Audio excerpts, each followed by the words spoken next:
नमस्कार दोस्तों, कैसे हैं आप सब।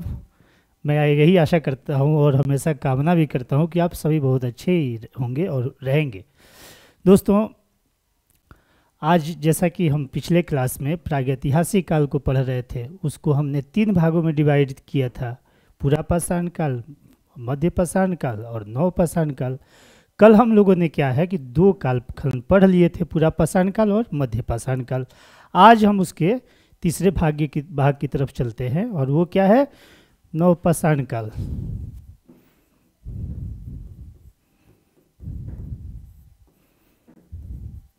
तो दोस्तों, नवपाषाण काल जो है, इसमें तीसरा भाग अंतिम भाग है। तो नवपाषाण का कालखंड, जैसा कि हमने कल डिस्कस किया था आपसे, कि इसके कालखंड से संदर्भित अलग अलग मिलेंगे। ऐसे 6000 बीसी के से 1000 बीसी होता है, लेकिन 6000 बीसी के पश्चात ही बोलते, मतलब उसके बाद में आने वाले जो भी कालखंड है वो सारे जो है वो नवपाषाण काल से ही संदर्भित रहे। संदर्भित का मतलब ये है कि वो जो है बढ़ते हुए क्रम में है वो। तो कहीं कहीं आप देखेंगे तो 4000 से 1000 देंगे, कहीं कहीं आप देखेंगे 6000 से 1000 देंगे। तो इस कालखंड पे हम नहीं चलेंगे। बस दोस्तों, हम नवपाषाण काल से संदर्भित कुछ महत्वपूर्ण चीज़ों को, कुछ महत्वपूर्ण फैक्ट्स को पढ़ते हैं। यहाँ से अधिकतर आप देखेंगे तो फैक्ट्स ही आते हैं इस सेक्शन से, ठीक है। और सबसे महत्वपूर्ण उन तीनों में नवपाषाण काल ही है। तो इसलिए हम जो है अब इसे सीधे चलते हैं यहाँ। तो नवपाषाण को हम नियोलिथिक रिवोल्यूशन भी, नियोलिथिक क्रांति की भी संज्ञा देते हैं, ठीक है। और 1860 में क्या हुआ कि 1860 में जॉन एवस मैस्यूरर थे, ठीक है। ये मैस्यूरर साहब हैं। इन्होंने प्रथम नियोलिथिक स्थल की खोज की, ठीक है। तो ये क्वेश्चन बनता है, आप इसे देख लें। तो ये क्वेश्चन है कि H.C. मैस्यूरर इनका पूरा नाम है, और ये घटना जो है वो 1860 की है, ठीक है दोस्तों। तो H.C. मैस्यूरर ने पहला स्थल जो नवपाषाणिक स्थल को खोजा, तो उनको उसका श्रेय जो है H.C. मैस्यूरर को जाता है। अब देखिए, नियोलिथिक जो शब्द का प्रयोग किसने किया दोस्तों, तो नियोलिथिक शब्द जो है वो प्रयोग करता है सर जॉन लुबाक, ठीक है। सर जॉन लुबाक ने नियोलिथिक शब्द का प्रयोग किया, ठीक है। तो ये हैं सर जॉन लुबाक। 2 क्वेश्चन आपके यहाँ हो गए। अब तीसरा चीज़ हम देखते हैं, इसकी कुछ प्रवृत्तियों को देखते हैं, ठीक है। जैसा कि हमने पीछे पढ़ रखा है कि जो मानव था, पुरापाषाणिक मानव, मध्यपाषाणिक मानव, मतलब काल से संदर्भित, उस समय के जो मानव थे वो खाद्य संग्रहकर्ता थे, उत्पादक नहीं हुए थे, ठीक है दोस्तों। अब आता है नवपाषाण काल का समय। इसमें क्या है कि उसमें जनसंख्या के स्तर पे देखेंगे तो वृद्धि होती है, बहुत लंबा कालखंड होता है। यहाँ पे जलवायु आपको अपेक्षाकृत गर्म मिलता है, चूँकि हिम युग से गुजरा था पुरापाषाण काल। यहाँ पे जलवायु अपेक्षाकृत गर्म मिलता है। तो यहाँ की जलवायु परिस्थितियाँ भी भिन्न हैं और यहाँ की भौगोलिक परिस्थितियाँ भी भिन्न हैं। आप देखेंगे तो यहाँ पे क्या है कि साउथ में भी इससे संदर्भित स्थल सब मिले हुए हैं। तो नवपाषाण काल में सारी प्रवृत्तियाँ यहाँ पे चेंज होती हैं। और यहाँ पे क्या क्या प्रवृत्तियाँ आती हैं दोस्तों, तो यहाँ पे खेती की शुरुआत होती है, जो सबसे ये क्रांति, नवपाषाणिक क्रांति इसको बोलते हैं, रिवोल्यूशन यहाँ पे होता है। तो क्या रिवोल्यूशन हुआ दोस्तों, तो पहला ये हुआ कि ये जो है कृषि कार्य का प्रारंभ यहाँ से हमें देखने को मिलता है, ठीक है। तो जो खाद्य संग्रहकर्ता जो मानव थे, यहाँ के पे आके क्या परिवर्तन आ रहा है, तो ये खाद्य संग्रहकर्ता से खाद्य उत्पादन कर्ता के रूप में यहाँ पे इनकी भूमिका दिखती है, ठीक है। और उसका कारण भी समझ ही रहे हैं, क्योंकि प्राकृतिक संसाधनों का दोहन भी हो चुका था, ठीक है। और मानव जो है टेक्निकल रूप से तांबा का प्रयोग भी, खोज भी लिया गया था, तांबा का भी प्रयोग शुरू हो गया था ऐसे। लेकिन आप देखेंगे तो कृषि कार्य यहाँ पे वो जो है इसकी शुरुआत हो जा रही है, ठीक है। अब दूसरा हम देखते हैं, तो दूसरा क्या है, तो कृषि कार्य हुआ तो खाद्य उत्पादन शुरू हो गया। अब दूसरा क्या है कि यहाँ समुदाय का निर्माण होता है, ग्राम समुदाय। ठीक है दोस्तों, जैसे यहाँ पे सामूहिकता की प्रवृत्ति आती है, यहाँ पे एक परिवार की कल्पना शुरू होती है। तो ऐसा क्यों हुआ, एक ही जैसे ब्लड रिलेशन के जो थे उन्होंने अपने अपने छोटी छोटी बस्तियाँ बसानी शुरू कर दी हैं, और आरंभिक ये चीज़ें जो है आपको यहाँ से देखने को मिलती हैं। तो ग्राम समुदाय का यहाँ विकास होता है। ठीक है, फिर हम देखते हैं क्या, यहाँ पे आपको पशुओं को पालतू बनाए जाने का की यहाँ पे शुरुआत होती है। ठीक है दोस्तों, यही आप आगे आएंगे तो देखेंगे बुर्ज होम में और गुफोकरल में, हालांकि कश्मीर की ये प्रवृत्ति रही है समाधान से संदर्भित। और पहला पशु जो पालतू बनाया गया दोस्तों वो कौन था, कुत्ता, जो मैंने पिछले क्लास में बताया है। तो कुत्ते को यहाँ पे पालतू बनाया गया, पहला जो मनुष्य के द्वारा कुत्ता को बनाया गया। क्यों, अब क्यों बनाया गया आप समझ रहे हैं। कुत्ता एक तो आज भी आप देखेंगे तो आज आपने भी या हम लोग भी पेट लवर तो खैर आज सारे लोग हैं कुत्ते पालते हैं। तो कुत्ते पालने के दो सबसे मुख्य कारण हैं। एक तो कुत्ता क्या होता है, बहुत वफादार पशु माना जाता है। ठीक है, पालतू हम उसे इसीलिए बनाते हैं कि वफादारिता उसकी पहचान रही है। तो ये चीज़ें एक तो वो, और दूसरी सुरक्षात्मक दृष्टि। सुरक्षा की दृष्टि से अभी देखिए आप हाल फिलहाल में ही एक घटना मैं आपको जिक्र करना चाहूँगा। हालांकि ये चीज़ें हमेशा आप देखते रहे होंगे कि एक बच्ची सोई थी, ये राजस्थान के उदयनगर की बात है, उदयपुर की बात है। एक बच्ची सोई थी और सांप, अभी परसों का ही ये न्यूज है, और एक मतलब सांप आता है, नाग जैसा सांप, मतलब बहुत ही विषधर सांप है। तो वो उसके तरफ बढ़ता है तो और उसको खतरा हो सकता था। तो उसने 2 कुत्ते पाले थे उसके फादर ने, और देखिए दोनों कुत्ते जो है उस पर झपट पड़ते हैं।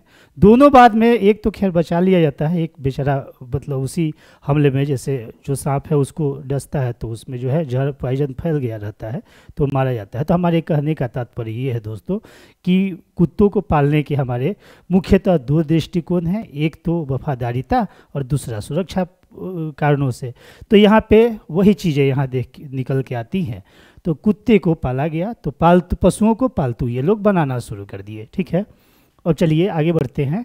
यहाँ पे एक बहुत चीज़ अच्छी हुई है क्या, जो आग की शुरुआत हमने देखी पूरा पाषाण काल में हुई, मध्य पाषाण काल में उपयोग शुरू हो गया। ठीक है, यहाँ पे क्या है कि जो मानव के द्वारा जो भी चीज़ें उपभोग में लाई जा रही थी भोजन के रूप में, यहाँ पकाने की प्रवृत्ति की शुरुआत बहुत बेहतर ढंग से यहाँ पे होने लगी है। ठीक है दोस्तों, तो यहाँ पे आग का प्रयोग जो किया गया इन लोगों ने जो किया प्रयोग, वो जो है भोज्य पदार्थों को बढ़िया से पका के और उसके बाद में सर्व करने की आदत इनकी यहाँ पे पड़ी है।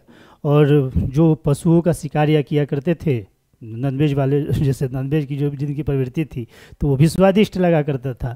तो आग की खोज तो पहले हो चुकी थी, लेकिन यहाँ पे नियमित रूप से प्रयोग देखने को मिलता है। ठीक है दोस्तों, तो हमने क्या बताया, पहिए का यहाँ पे प्रयोग शुरू कर दिया गया। ठीक है, अब आग की खोज यहाँ पे बातें आ गई। अब हम देखते हैं कि पत्थर के घर्षित और पॉलिशदार, जैसे हमने देखा कि कैसे कैसे औजारों के संरचना में उसके रूप में परिवर्तन आ रहे हैं। ठीक है, तो वो सारे हालांकि ये भी पाषाण युग ही है, लेकिन यहाँ पे क्या है कि उसको थोड़ा घर्षित करके और उसको पतला बनाते हैं, उसको नुकीलेदार बनाते हैं। ठीक है, इसके पहले ही हमने मध्य पाषाण काल में समझ लिया है कि ये ब्लेड का, क्रोड का ये सारा यूज वो लोग किया करते थे।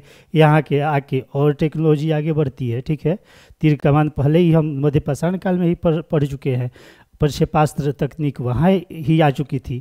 और यहाँ पे क्या है, तो आप भी जानते हैं दोस्तों कि जैसे जैसे समय बढ़ता है वैसे वैसे टेक्नोलॉजी के स्तर पे सामाजिक, राजनीतिक, आर्थिक सारी संरचना में परिवर्तन होते जाता है। ठीक है, तो यहाँ पे जो है औजार के रूप में भी, मतलब उपकरण के रूप में भी, उसमें भी जो है एडवांस टेक्नोलॉजी आती है। ठीक है, अब चलिए हम कुछ जहाँ से क्वेश्चंस बनते हैं हम वो उसको देखते चलते हैं। ठीक है, चलिए, तो मेहरगढ़ ये बलूचिस्तान में है। ठीक है दोस्तों, मेहरगढ़ से विश्व का सबसे पुराना यहाँ कृषि का साक्ष्य मिला है। ठीक है, तो ये क्या है कि मेहरगढ़ से कृषि का साक्ष्य मिला है, ऐसे उसमें डिस्प्यूट है। आप ये जानेंगे कि प्राचीनतम कृषि का साक्ष्य जो है वो यहाँ कहाँ से मिला है? मेहरगढ़ से।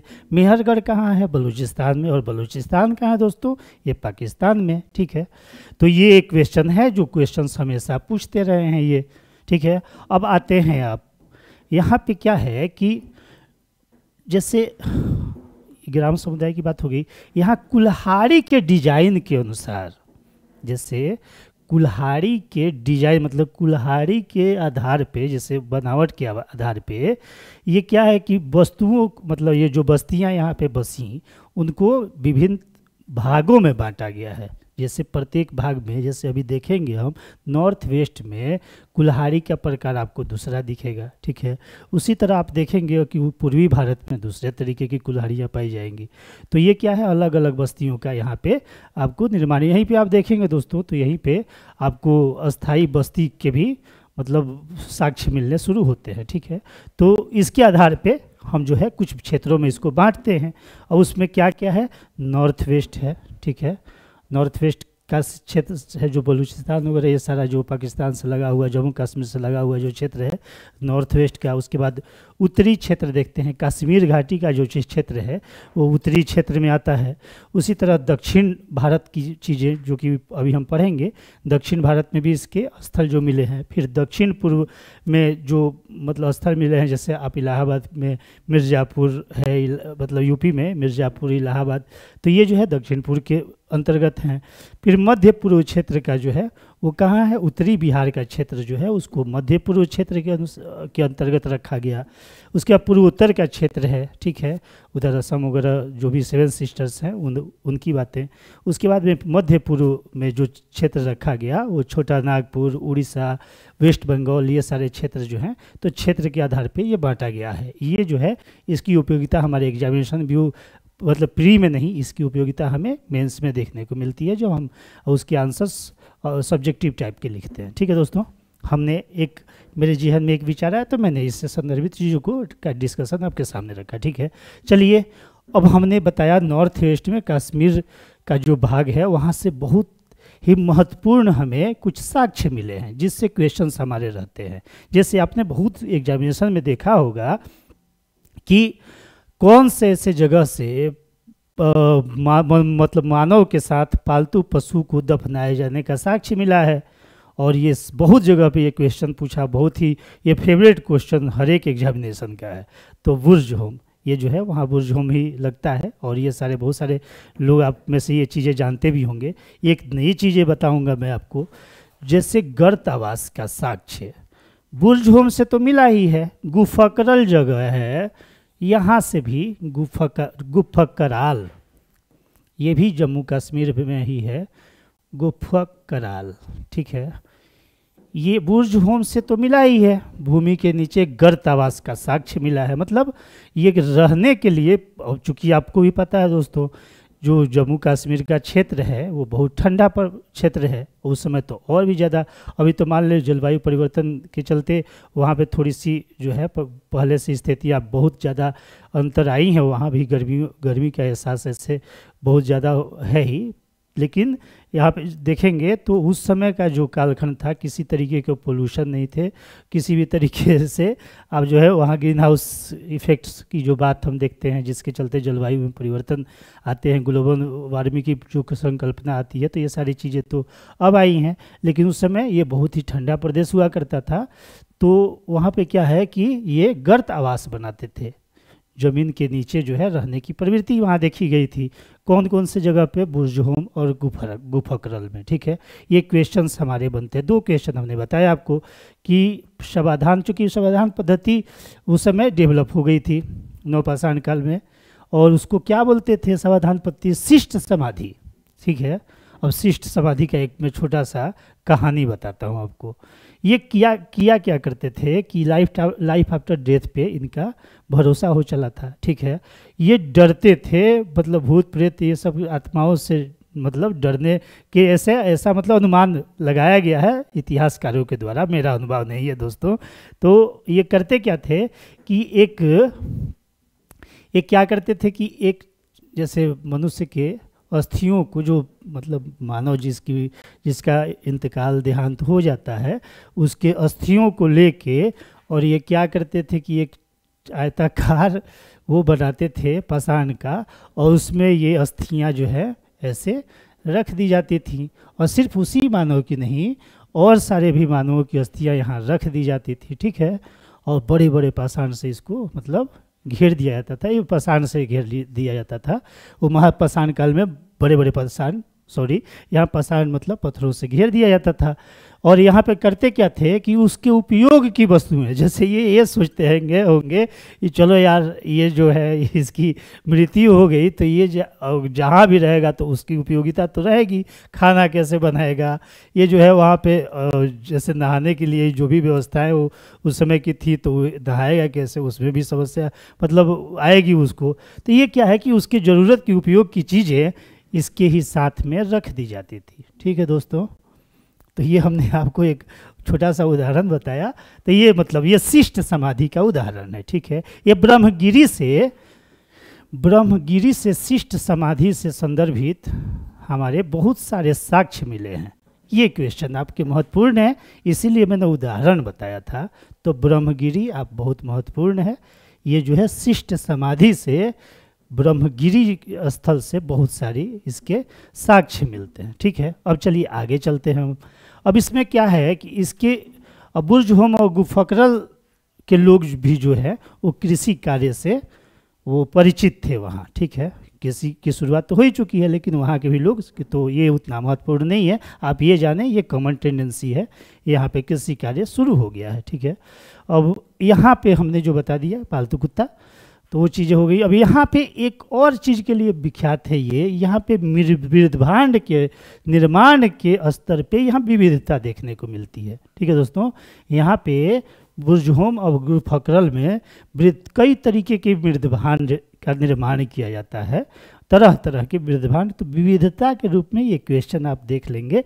तो ये कहाँ है, तो ये कश्मीर के बुर्जहोम और गुफकरल में, ठीक है। अब यहाँ पे पत्थर और हड्डी से हमने मध्य पाषाण में भी पढ़ा था ये चीज़ कि पाषाण का उपयोग तो उपकरण औजार में किए ही जाते थे, हड्डियों के भी प्रयोग शुरू हो गए थे।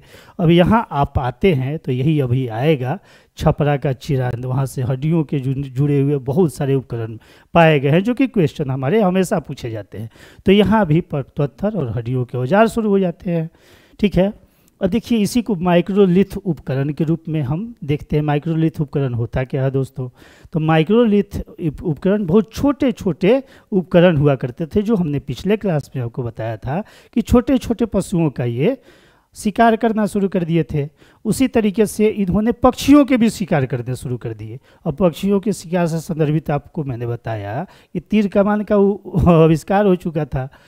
तो आपको मैं एक छोटा सा उदाहरण बताऊँ। हम लोग भी जब छोटे थे तो बच्चे का एक ग्रुप हुआ करता था, तो उस समय क्या है कि बच्चे किया करते थे कि एक धनुष बनाया करते थे, और उसमें पतला सा एक हम लोग वो लेके मतलब पतला सा डंडा लेके, और उसमें जो है नुकीले चीज़ों के लिए, और ये कुछ हुआ नहीं, कभी कोई किसी का शिकार कर नहीं पाया, लेकिन ये चीज़ें जो है उस समय खेलते थे हम लोग। तो खेलने में क्या करते थे कि उसमें नुकीले अल्पिन को आप जानते होंगे, जो अल्पिन होता है पतला सा, उसको लगा दिया करते थे, और लेके हम लोग वहाँ कोई जैसे पक्षी बैठा हुआ है तो उसका शिकार करने का कोशिश करते थे, और चलाने के पहले वो उड़ जाए, ठीक है। तो ये चीज़ें हमने आपको बताई, इसलिए ये थोड़ा सा क्लास में हंसी मजाक भी चलते, मतलब मनोरंजन भी होना चाहिए, ठीक है। अदरवाइज इसे न लेंगे आप। तो चलिए, हर एक बच्चे अपने छोटे लाइफ में ये सब चीज़ें करते रहते हैं, ठीक है। तो पत्थर और हड्डियों के औजार हुआ करते थे। यही माइक्रोलिथ का उदाहरण हमने आपको बताया, जो हमने अभी उदाहरण दिया वो माइक्रोलिथ का ही उदाहरण है। ये है कि वहाँ पे क्या है कि हड्डियों के बनाए जाते थे, और अब अंतर हमारे उसमें क्या रहा, वहाँ वो सफल भी हुआ करते थे, हम लोग सफल नहीं होते थे। तो ये चीज़ें हो गई, ठीक है। अब देखिए कच्ची ईंटों का प्रयोग क्या हुआ कि ये अस्थाई आवास बनाने की शुरुआत इनकी हो गई। तो इसमें किया करते थे क्या कि ये कच्ची ईंटों का प्रयोग किया करते थे ये कश्मीर वाले जगह पे। और ये घर कैसा हुआ करता था, तो आयताकार घर बनाया करते थे। यहाँ पे आयताकार की प्रवृत्ति आपको देखने को मिलेगी। अब चलिए, अब क्वेश्चन हम देखते हैं कहाँ कहाँ से क्वेश्चन पूछते हैं ये। अब देखिए, एक मेहरगढ़ जगह है जहाँ से हमें अन्न के उत्पादन का साक्ष्य मिला है, ठीक है। यहाँ से मेहरगढ़ में ही अन्न के, अब देखिए गेहूं की यहाँ 3 प्रजातियाँ मिली हैं, यहीं से जौ की 2 प्रजातियाँ मिली हैं, यहीं से खजूर की भी उत्पादन का साक्ष्य हमें मिलता है। कहाँ से दोस्तों? ये मेहरगढ़ से मिलता है। अब प्रजातियों पे हम नहीं जाएंगे, प्रजातियों से कभी क्वेश्चन नहीं पूछता है। आप ये जाने गेहूं भी मिला है वहाँ, जौ भी मिला है और खजूर भी मिला है। चलिए अब हम आते हैं एक विश्व में, ये वैश्विक स्तर पे ये चीज़ें जो हैं हम यहाँ पे देखेंगे तो बहुत सारी चीज़ें वैश्विक स्तर पे भी मिलेंगी। अब भारत में चावल की खेती की शुरुआत है या चावल का साक्ष्य, ये चीज़ें जो है आपने पढ़ी होगी। ये कुलडीघवा एक जगह है, वहाँ से भारत में 5500 से 6000, कहीं 5500 देखिएगा बीसी और कहीं 6000 बीसी देखिएगा। ये जानिए कि कुलडीघवा से सबसे प्राचीनतम भारत में चावल का साक्ष्य प्राप्त हुआ है। लेकिन दोस्तों यूपी ने एक बार ये क्वेश्चन पूछा, ऐसे तो कुलडीघवा ही लगाए जाते हैं हर एक एग्जाम में, लेकिन यूपी ने एक क्वेश्चन पूछा, यही क्वेश्चन पूछा, और उसमें उसने ऑप्शन में कुलडीघवा भी डाला और लहुरा देव भी डाला। ठीक है, ये कौन सा डाला दोस्तों? आइए, ये डाला इसने कुलडीघवा को भी डाला और एक ऑप्शन इसने लहुरा देव भी डाले। ठीक है, संगन कल्लन ब्रह्मगिरी में जो भी 2 ऑप्शन जो आप ले लें, तो उसमें यूपी ने क्या किया, चूँकि एक हाल फिलहाल में ही एक स्थल की खोज की गई लहुरा देव, इसका जो साक्ष्य चावल का मिला है यहाँ से वो 8000 बीसी से 9000 बीसी के आसपास है और ये 5500 है। तो इसलिए अब जो क्वेश्चंस आपके आएंगे उसमें कुलडीघवा के स्थान पे लहुरा देव दिया जाएगा। यूपी ने लहुरा देव ही माना, हम लोग सभी के गलत हो गए, क्योंकि हम कुलडीघवा पढ़ते आ रहे थे, हम लोगों ने कुलडीघवा लगाया था और उसने जो है लहुरा देव माना। तब से जो है ये चीज़ें हैं। अब मान लो जो बुक्स पहले के हैं उसमें कुलडीघवा ही देता है, आपको भी कुलडीघवा ही मिलेगा। लेकिन नए जो बुक्स आ रहे हैं, खासकर आप घटना चक्र का जब वो देखते हैं क्वेश्चंस, तो उसमें लहुरा देव आपको दिखा हुआ मतलब मिलेगा चावल से संदर्भित साक्ष्य के रूप में। ठीक है, अब चलिए चौपाड़ी मांडो से मृदा भांड का प्रयोग का साक्ष्य हमें देखने को मिलता है। ठीक है, ये भी एक क्वेश्चन है। अब दोस्तों हम आगे आते हैं, अब वही हमने चिरांद की बात की थी तो चिरांद, चैचर, सेनुआर, ताराडीह, ये स्थल जो है ये गंगा घाटी क्षेत्र में है। ठीक है, चिरांद तो आप देखिएगा तो सारण डिस्ट्रिक्ट में, जो छपरा जिसको बोलते हैं, ये बिहार में है। ठीक है, यहाँ से क्वेश्चन हमने जो अभी आपको बताया कि यहाँ से अस्थियों के आपको उपकरण मिलेंगे, बहुत भारी मात्रा में मिले थे यहाँ से। तो ये सारे जो है स्थल हैं। अब स्थल से संदर्भित चीज़ों को हम पढ़ते हैं। अब एक क्वेश्चन है महगरा।